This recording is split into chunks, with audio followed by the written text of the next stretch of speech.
주는 하나님의 말씀입니다. 오늘 주시는 하나님의 말씀은 구약 성경 시편 42편 10절로 11절입니다. 구약 성경 42편 10절로 11절 말씀을 한 목소리로 봉독합니다. 내 뼈를 찌른 칼같이 내 대적이 나를 비방하여 늘 내게 말하기를 네 하나님이 어디 있느냐 하도다. 내 영혼아 네가 어찌하여 낙심하며 어찌하여 내 속에서 불안해하는가. 너는 하나님께 소망을 두라. 나는 그가 나타나 도우심으로 말미암아 내 하나님을 여전히 찬송하리로다. 아멘. 할렐루야. 오늘도 예배에 참여하신 천국 순례자 여러분들 주의 이름으로 환영합니다. 옆에 있는 사람 인사하시오. 잘 나오셨습니다. 앞뒤로 인사하면서 은혜 받읍시다. 이제 2025년도도 얼마 남지 않았습니다. 이때쯤이면 2025년을 맞이하면서 세웠던 계획과 포부가 얼마나 이루어졌는가 뒤돌아보게 됩니다. 그리고 이룬 것보다는 이루지 못한 것에 대한 아쉬움도 있습니다. 여러분들은 어떻습니까? 여러분이 연초에 희망을 가지고 씨앗을 뿌리던 것들을 기쁨으로 거두셨습니까? 우리 주위에는 어떤 희망을 품고 시작했다가 절망을 안고 주저앉는 경우도 많이 있습니다. 특별히 신앙생활을 잘 해보겠다고 올해는 결심을 하고 시작했던 사람들 중에는 스스로 주저앉는 경우, 잘 안 되는 경우를 맛본 사람들도 있습니다. 특별히 교회를 위해서 스스로 많은 것을 희생했다고 생각하는 사람들 중에 오히려 일이 잘 안 되고 일이 꼬여가지고 불행한 삶이 둘러덮을 때 그때 마음속에서 네 하나님이 어디 있느냐 하는 소리를 듣게 됩니다. 네 하나님이 어디 있느냐, 이 물음은 스스로에게 스스로 안에서 묻는 물음이기도 하지요. 10절 말씀 함께 봉독합니다. 내 뼈를 찌는 칼같이 내 대적이 나를 비방하여 늘 내게 말하기를 네 하나님이 어디 있느냐 하는도다. 네 하나님이 어디 있느냐, 이런 소리를 들을 때 그 소리는 내 뼈를 상하게 하고 내 심장을 드러놓는 것 같죠. 그런데 여기서 보면 내 대적이 나를 비방하여 내게 말하기를, 이럴 때 내 대적이 내게 말하기를 이렇게 얘기했는데 네 하나님이 어디 있느냐, 대적들이 와서 그렇게 얘기한다는 거잖아요. 그런 비방을 시작할 때 알 수 없는 고난 때문에 욥처럼 고난을 당하는 사람 같은 경우 이 세상에 태어나지 않았다면 더 좋았을 걸, 내가 신앙을 갖지 않았다면, 내가 하나님을 몰랐다면 더 좋았을 걸 하는 그런 한식이 우러나오기도 합니다. 여러분은 어떻습니까? 내 앞에 낭망하게 하고 낙심하게 하는 일들이 생겼을 때 네 하나님이 어디 있느냐 하는 물음을 들어본 적은 없습니까? 신앙생활은요, 마치 영적인 생물이 고갈되어서 그것이 고갈되어 있을 때 낙심하는 마음이 생기죠. 내 대적이 이러기를 할 때 내 대적은 누굴까요? 내 대적, 그것은요 밖에 있는 게 아니라 내 안에 있는 나예요. 나 신앙생활을 잘 해왔다고 자부했는데 근데 내 속에 일이 잘 풀리지 않고 또 내 주위에 있는 친척들이, 믿지 않는 친척들이 나보다 더 잘 나가고 그리고 그들이 볼 때도 내가 더 지지해 보일 때 내 스스로 안에서 낙심하고 낭만하는 마음이 올라오잖아요. 오늘 여러분 신앙생활하면서 낙심하고 낭만하는 사람들을 행해 주신 말씀입니다. 오늘도 이 2025년도를 지내면서 내 속에서 일어난 낙심하는 마음, 낭만하는 마음이 일어나고 있을 때 오늘 이 말씀을 기억하시기를 바랍니다. 갈급한 영혼, 낙심하고 낭망해서 불안해하는 사람, 갈급한 영혼에 주시는 하나님의 위로의 말씀입니다. 여러분 낙심하고 낭망하게 될 때 여러분 이것을 기억하십시오. 첫째는요, 하나님께 소망을 두십시오. 여러분 하나님께 소망을 두십시다. 11절 말씀 함께 봉독합니다. 내 영혼아 내가 어찌하여 낙심하며 어찌하여 내 속에서 불안해하는가. 너는 하나님께 소망을 두라. 나는 그가 나타나 도우심으로 말미암아 내 하나님을 여전히 찬송하리로다. 신앙인이 내 하나님이 어디 있느냐 하는 소리를 들을 만큼 얼굴이 부끄러지고 얼굴이 붉어지고 부끄러운 일이 없지요.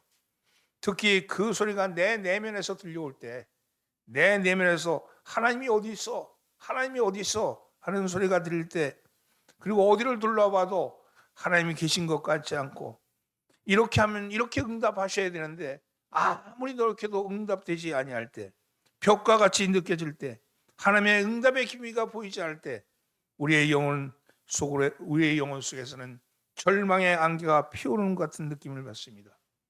불안의 먹장구름이 우리의 머리를 위를 뒤덮는 것 같습니다.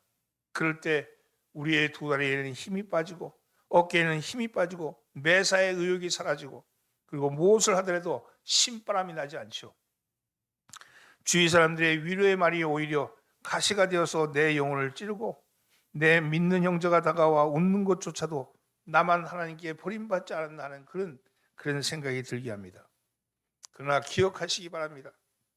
가장 절망된 순간, 가장 낙심하는 순간, 가장 안 되는 순간, 그때가 바로 하나님을 만날 때입니다. 그때가 바로 하나님이 찾아오실 때입니다. 세상의 모든 소망이 끊어졌을 때, 그래서 소망에 대해서는 장님이 되어서 아무것도 보이지 않고 캄캄하게 느껴질 때, 그때가 바로 하나님을 볼 수 있는 눈이 열릴 때인 것을 기억하십시오. 그 눈이 열리는 것은 내 절망의 순간에 하나님을 보는 눈이 열린다는 사실입니다. 오늘 사랑하는 성도 여러분, 여러분의 눈이 열리시기를 예수로 축원합니다. 오늘 본문의 시인은 이렇게 얘기합니다. 내 영혼아, 내가 어찌하여 낙심하며 어찌하여 내 속에서 불안해하는가? 이건 스스로가 묻는 거잖아요. 여기서 낙심이란 말은요, 문자적인 의미로는 내가 어째서 고개를 숙이느냐, 어째서 고개를 떨구느냐는 뜻입니다. 숙인다고 말할 때는요, 대중 예배에서 여러분 기도하기 위해서 고개를 숙이는 것 같은 그런 자세를 가리키죠. 근데 여기 문맥을 통해서 볼 때 보면, 여러분 슬픔의 무게 때문에 슬픔 깊은 곳으로 가라앉은 심히 우울증에 빠져 있는 그런 슬픔의 상태를 지금 내가 어찌하여 낙심하며, 낙심이라는 것이 슬픔의 자리, 우울의 자리에 들어가 있는 상태를 얘기합니다. 또 불안해라는 말은요, 큰 소리로 솟아오르거나 가라앉는 바다의 파도를 묘사할 때 사용된 표현인데, 시편 기자의 영혼이 성난 파도처럼 이리저리 밀려다니면서 요동하는 것을 가리킵니다. 파도가 이리저리 요동하듯이 요동하는 것, 이것이 불안한 상태죠. 그러면서 시인은 스스로에게 어찌하여 하면서 탄식하고 있는 겁니다. 어찌하여 낙심하며 어찌하여 내 속에서 불안해하는가, 이렇게 말하고 있죠. 자신의 당한 상태에 대해서 안타까워합니다. 낙심이요 불안입니다. 그런데 우리 영혼 안에는 또 다른 자아가 있습니다. 그 자아가 말하기를 너는 하나님께 소망을 두라, 이렇게 말씀하죠. 사람에게는 두 개의 자아가 있어요. 영적인 자아와 육적인 자아입니다. 지금 인간 본성적 죄악성 때문에 초래된 우울과 어두운 상태로 인해서 어째요 내게 이런 일이, 하나님 도대체 어디 계신 겁니까? 어째서 내게 이런 일이 생기는 겁니까? 이렇게 말하고 낙심하는 것은, 불안해하는 것은 육적인 자아죠. 내 상황에 비춰봐서 그럴 때 내 속에서 일어나는 즉각적인 반응, 어찌하여 하나님, 어찌하여 내게 이런 일이 있습니까? 이렇게 말하는 거죠.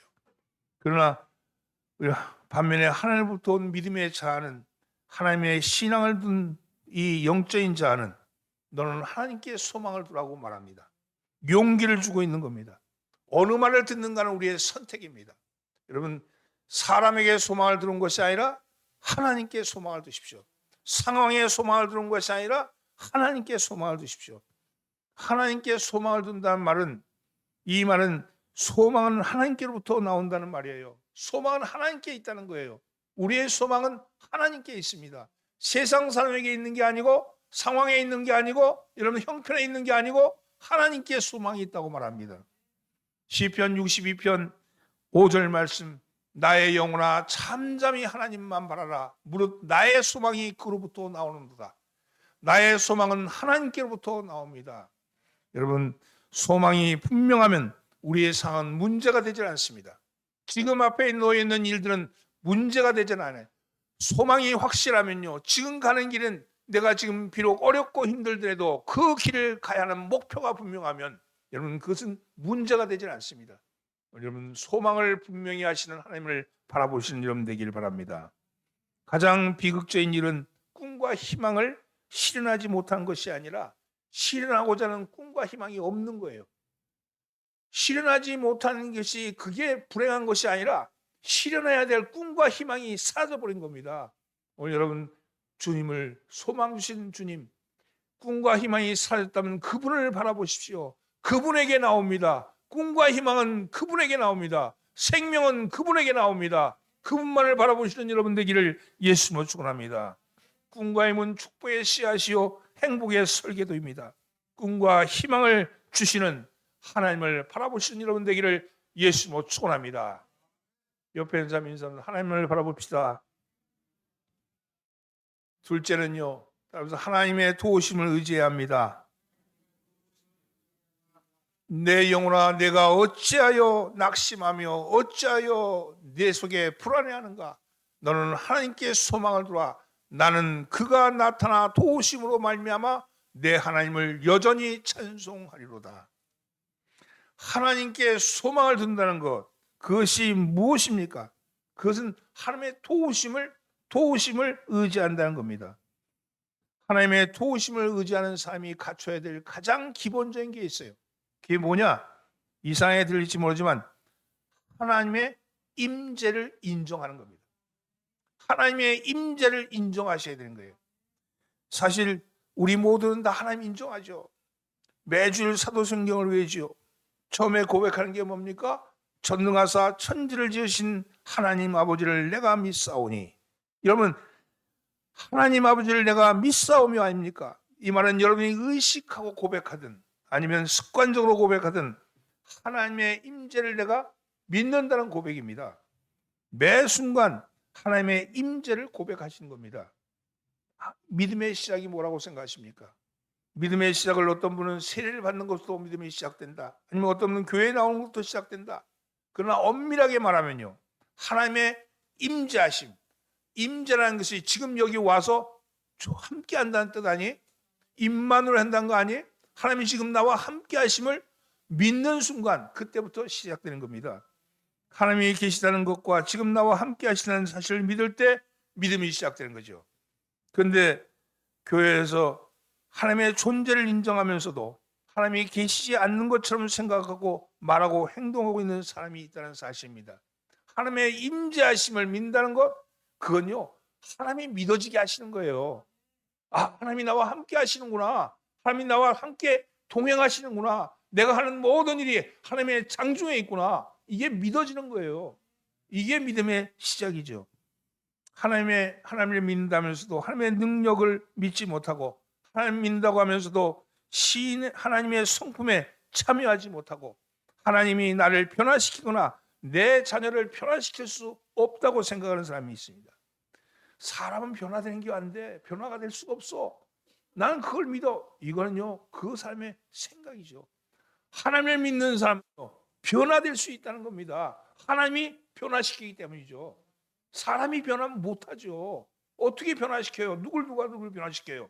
그러나 하나님은 하십니다. 하나님의 존재를 믿으면서도 하나님의 능력을 믿지 못하는 그런 무신론자들, 이런 사람들이 교회에 수두룩하다는 거예요.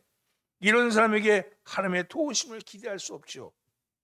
혹 하나님을 믿는다고 하면서도 여전히 하나님의 성품을 닮으려고 도직하는 사람은 하나님을 기만하는 행위입니다. 내가 하나님의 임재가 무엇이냐 이렇게 말할 때 하나님의 임재는요, 그분의 성품을 닮아가는 거예요. 그분의 성품을 닮아가는 거예요. 하나님이 나와 함께 하시면 그분의 성품을 닮아가게 됐다는 거예요. 고아를 데리고 키워도요, 10년, 20년 같이 살면 닮아가요. 전혀 다른 DNA, 전혀 다른 부모에게 태어난 자도 함께 살면 되는데요. 여러분, 그렇잖아요. 부부는요, 닮아가잖아요. 5년, 10년 살다 보면 얼굴 닮아가요. 여러분, 닮아가는 거. 왜? 함께 하기 때문에 닮아가는 거 아닙니까? 예수를 믿는다는데 예수의 성품을 닮아가지 않는다는 거. 하나님을 믿는다는데 하나님의 성품을 닮아가지 않은 것. 위대한 사람이에요. 위대한 사람. 얼마나 위대해. 함께 살면서 닮지 않으려고 얼마나 노력했으면 안 닮겠어요.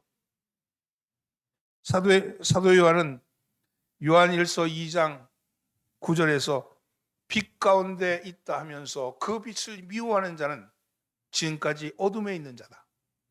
빛 가운데 있다면서 형제를 미워하는 자는 지금까지 어둠에 있는 자다. 자기는 빛 가운데 있다고 말하면서 형제를 미워해. 시기하고 질투하고 끊임없이 이간질하고. 이거는요, 어둠에 있는 자라는 거예요. 왜 어둠에 있느냐? 11절 말씀에 이렇게 얘기합니다. 그의 형제를 미워하는 자는 어둠에 있고 그 어둠에 행하며 갈 곳을 알지 못하나니 이는 그 어둠이 그의 눈을 멀게 하였습니다. 빛 가운데 있다면서도 형제를 미워하는 자는 실상은 빛 가운데 있는 게 아니라 어둠 가운데 있다는 거예요. 어두운 가운데 있기 때문에 그 어둠이 그의 눈을 멀게 했기 때문에 빛을 보지 못한다는 거죠. 그러면 사람이 보이지 않는 하나님의 성품을 어떻게 알겠습니까? 하나님의 성품을 어떻게 알겠습니까? 그래서 신성이신 그분이 인성을 입고 보이는 하나님을 오신 거예요. 보이지 않는 하나님이 보이는 하나님을 오신 것은 그분의 성품이 어떠한가를 보여주시기 위하십니다. 우리가 예수를 닮는다는 것은요, 바로 그분의 보여주신 성품을 본받는 거예요. 성경 공부 백날 하면 뭐합니까? 창세기부터 요한계시록까지 딸딸이 외우면 뭐합니까? 그분의 성품을 닮아가지 않는데, 그분이 보여주신 그 성품을 닮아가지 않는데, 그리고 지식만 가득 차 있으면 뭐합니까? 성품이 주님의 성품이 아닌데, 여러분, 성품에 변합니다. 하나님의 도우심을 바란다면 하나님의 임재하심을 인정해야 합니다. 하나님의 살아계심과 나와 동행하심을 인정할 때 하나님의 도우심이 있는 거예요. 하나님의 복음은 길거리에서 공짜로 나눠주는 싸구려 술집 광고 홍보물이 아닙니다. 하나님은 당신의 존재를 알리고 싶어서 안달이 난 정치 후보생도 아닙니다. 하나님은 아니면 말고 하는 식으로 찝쩍대는 보험 회판원도 아닙니다. 하나님은 바로 우리의 생명의 주인이요, 믿으면 살고 안 믿으면 죽는 우리 인생의 판결문이시며 우리의 생사와 복을 주관하시는 주관자이십니다. 그분의 임재를 믿어야 하나님의 도우심이 있습니다. 사랑하는 성도 여러분, 하나님의 존재를 하나님의 임재를 인정하시기 바랍니다. 그분의 전적인 도우심을 기대하시길 바랍니다. 사무엘의 마지막 설교에서 하나님의 임재하심을 업신여기는 이스라엘 백성들에게 고별 설교를 하면서 사무엘은 이렇게 말합니다. 너희는 이제 가만히 서서 여호와께서 너희 목전에서 행하시는 이 큰 일을 보라. 너희는 가만히 서서 너희 목전에서 행하시는 이 큰 일을 보라. 이렇게 말합니다.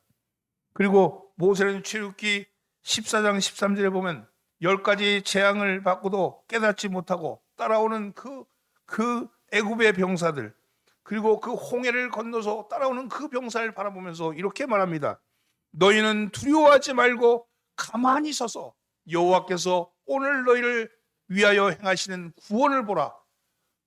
너희가 오늘 본 애굽 사람들을 영원히 다시 보지 못하리라. 여러분, 이게 뭔 말씀입니까? 임재하심을 인정하라는 거예요.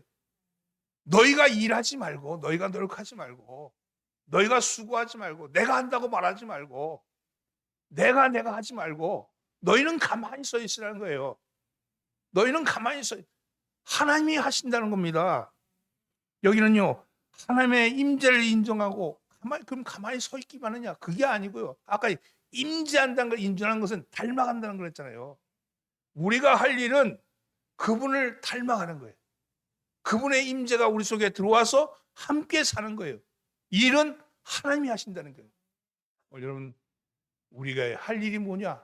할 일은요, 그분을 닮는 게 우리 할 일입니다. 오늘 사랑하는 성도 여러분, 주님의 임재를 인정하시고 그분을 닮아가시는 성품으로 변화되는 역사가 일어나기를 예수님으로 축원합니다. 이 한 주간 하나님과 동행하시는 한 주간 되시고 하나님을 닮아가는 한 주간 되시고 하나님과 함께하는 한 주간 되십시오. 아버지와 함께하는 아들은요, 아버지가 일하시는 거예요. 아들은 아버지 손 잡고 가면 돼. 그분이 일하신다니까요. 여러분, 왜 걱정 근심이 옵니까? 왜 두려움이 옵니까? 아버지 손을 놓쳤으니까. 내가 해야 된다고 생각하니까. 그거 왜 안 된다고 자꾸 그러세요? 아버지가 하시는데. 오늘 여러분, 하나님의 손을 꼭 잡고 가시는 여러분 되기를 예수님으로 축원합니다. 세 번째는요, 날마다 찬송해야 합니다. 그래서 날마다 찬송해야 합니다. 오늘 얘기합니다. 너는 하나님께 소망을 두라. 나는 그가 나타나 도우심으로 말미암아 내 하나님을 여전히 찬송하리로다. 하나님의 임재하심을 몸으로 느끼고 하나님의 도우심을 바라는 사람은 어떻게 합니까? 하나님을 찬송해야 됩니다. 하나님의 찬송하는 것이 우리의 일입니다. 하나님의 찬송해 날마다 앉아가 찬송가만 부르고 있어요. 찬송가 부르는 게 찬송하는 게 아니에요. 여기서 찬송하리로다 이렇게 얘기하는 건요, 찬송가 부르라는 얘기가 아니고요.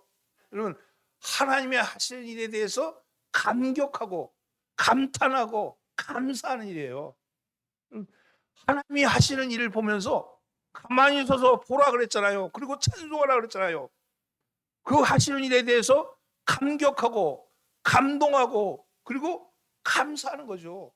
하나님이 하셨습니다. 하나님이 행하셨습니다. 작은 일 하나하나에도 하나님이 하신 일을 발견하는 거, 그게 찬송하는 거 아닙니까? 오늘 사랑하는 성도는 여러분의 찬송을 드린 여러분 되기를 예수님 축원합니다.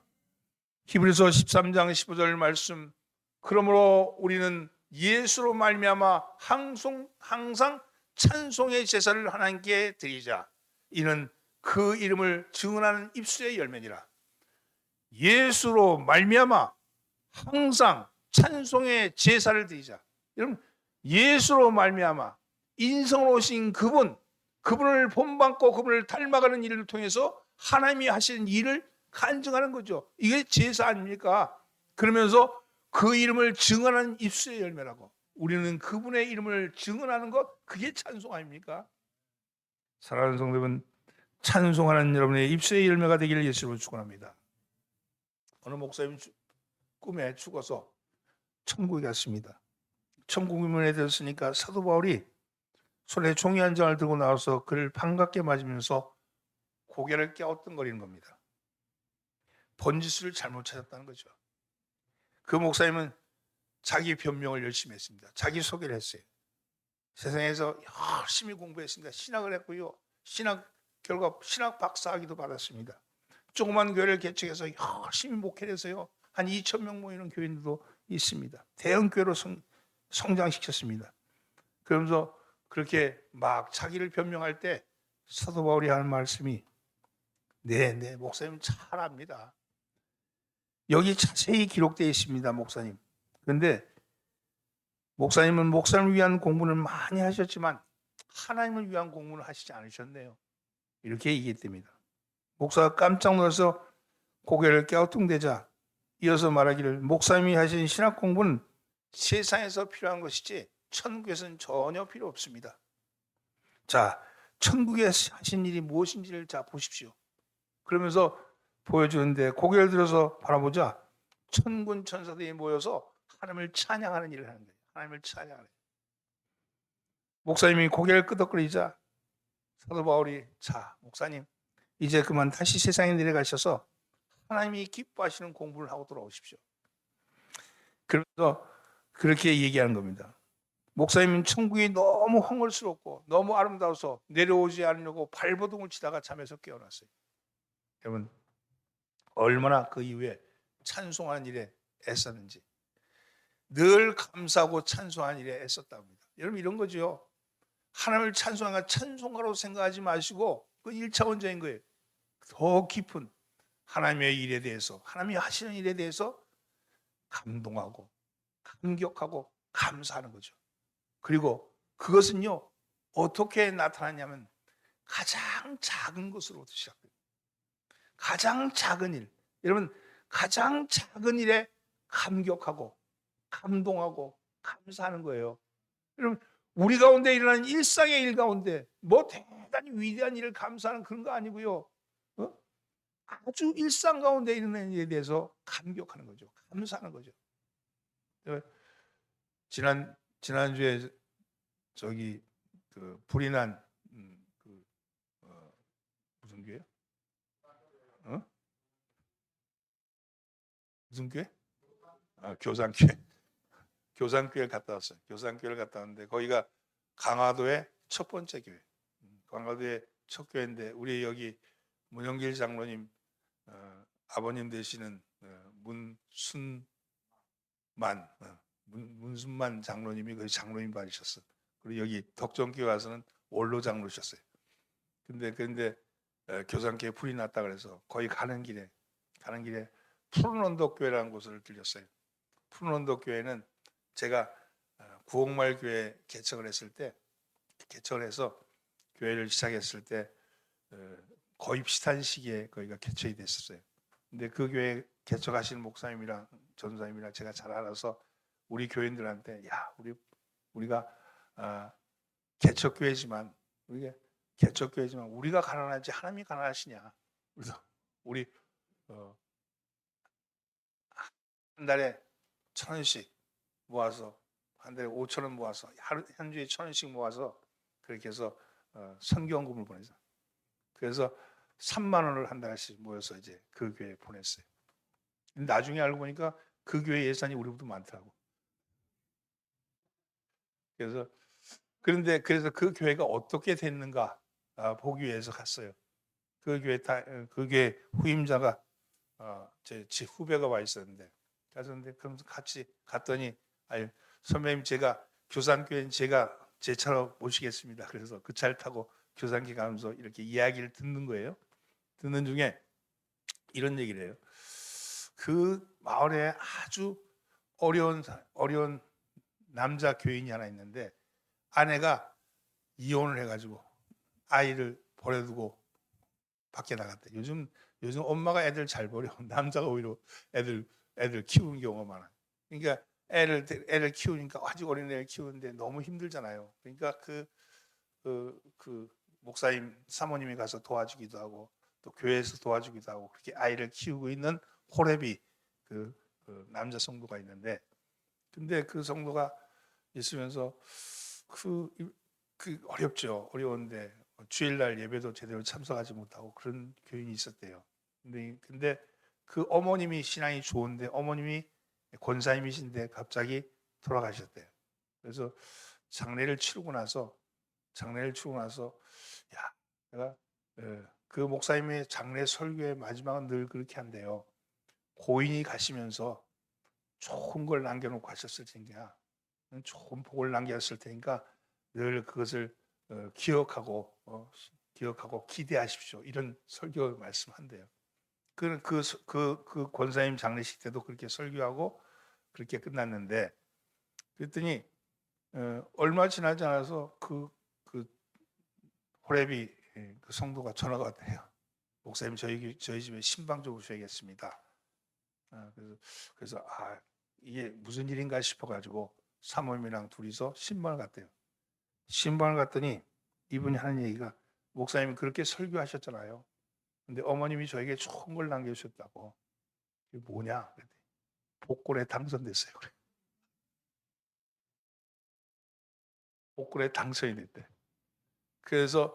그런데 복권에 당선되고 나서 제일 첫 번째 지금 교회가 건축하려고 했었는데 제가 11조를 꼭 드려야겠다는 생각이 들대. 그래서 7,600만 원을 11조로 띄웠대. 그러면서 이 얘기는 아무 얘기도 하지 말라고. 교인들에게도 하지 말고 두 분 사모님과 목사님만 알라고. 그러면서 이야기를 하더래요. 그리고 근데 너무 감격이 되더래. 아니 이 주일날도 못 지키면서 나오는 이 신자가 아니 복권이 당선 쓸 일도 많고 빚도 있고 그런데 제일 먼저 11조를 드리겠다는 마음이 들었을까 그런 생각이 들대. 그러면서 그것이 그 영혼이 얼마나 귀한지 모르겠다고 그렇게 얘기해. 이건 큰 일에 대한 감사인지 모르지만 이 마음은요 그 마음 안에 늘 이런 게 있는 거예요. 우리는 겉으로 볼 때 신앙이 있니 없니 이런 거 우리 평가고 그 마음 안에는 작은 일, 하나님이 하시는 작은 일을 볼 수 있는 눈이 있는 거예요. 그 눈이 있기 때문에 큰 것이 오더라도 감사한 거죠. 큰 것이 오더라도 하나님의 말씀을 지키는 거예요. 여러분 1,000만 원 받아서 100만 원 받아서 11조 못하는 사람은요 1,000만 원 받아도 못해. 그게 아니고 작은 것, 아주 작은 것으로부터 시작하는 거죠. 믿음 생활은요 작은 것에 대한 감격이 있어야 돼. 그래야 큰 감격을 이루는 거예요. 작은 것에 대한 감동이 있어야 돼. 그래야 큰 감동을 이루는 겁니다. 여러분 민감하셔야 돼요. 하나님이 하시는 일에 대해서 민감하실 때 찬양할 수 있는 거예요. 오늘 여러분 하나님을 찬양하는 민감성이 회복되기를 예수님으로 축원합니다. 내 뜻대로 안 되고 내 마음대로 안 되고 내 생각대로 안 된다 할지라도 그건 내 생각, 내 마음, 내 뜻이죠. 아버지의 뜻이 이루어진다니까요. 임재하시는 하나님, 나와 동행하시는 하나님, 나와 함께 하시는 하나님이 나로 하여금 그분을 본받게 하고 그분을 닮아가게 하며 그럴 때 하나님이 일하시는 도우심을 볼 수 있고 그 도우심을 우리는 찬양하고 감격하고 감사하고 감동하는 거 아닙니까? 여러분 그러한 삶이 되기를 예수님으로 축원합니다. 2025년도는 이제 52주 이제 다 끝나서 다 문을 닫습니다. 주일의 문을 닫습니다. 그러나 이 52주 한 주 한 주 한 주 동안 우리에게 주셨던 그 말씀이 우리에게 쌓이고 그것이 들려지고 눈에 나타나기를 바랍니다. 여러분의 삶을 통해서 보여주시기를 바랍니다. 그래서 2026년도에는 새로운 마음, 새로운 모습으로 여러분 다시 한번 일어나기를 예수님으로 축원합니다. 여러분 옆에 있는 사람 수고하셨습니다. 기도합니다. 살아계신 하나님, 오늘도 우리의 삶에 들어오셔서 우리를 지켜보시며 우리의 삶을 동행하시며 우리의 삶을 이끌어 가시는 일하시는 하나님, 오늘 저희가 주님의 임재를 고백합니다. 주님을 바라봅니다. 주님, 주여 저에게 소망이 보여지게 하시고 저에게 희망이 보여지게 하시고 저에게 비전이 보여지게 하여 주시옵소서. 오직 주님을 본받아 닮아감으로 인해서 주님의 하시는 일을 우리가 깨닫게 하여 주시고 감격하게 하여 주시고 감동하게 하여 주시고 감사하게 하여 주시옵소서. 이 한 주간도 주님이 함께 동행하는 그런 한 주간 되기를 원하오며 우리 구주 예수님의 이름으로 기도하옵나이다. 아멘.